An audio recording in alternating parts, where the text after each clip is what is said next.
ஏய் விஜய் வீட்டு விட்டு வெளியே வா, ஏய் விஜய் வீட்டு விட்டு வெளியே வா. இப்படியெல்லாம் கேட்கும் போது எனக்கு எப்படி அது தோணுதுன்னா, ஐயோ இவங்க ஒவ்வொரு வீட்டுல இருக்கிற ஒவ்வொரு விஜயும் இவங்க கூப்பிடுற மாதிரியே எனக்கு தோணுது.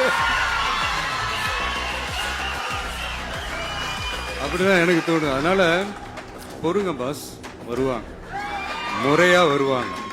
ஓட்டு போடுற அன்னைக்கு ஓட்டர் ஐடிய கையில் எடுத்துக்கிட்டு ஒவ்வொரு வீட்டில் இருக்கிற ஒவ்வொரு விஜயும் ஒவ்வொரு விஜயும்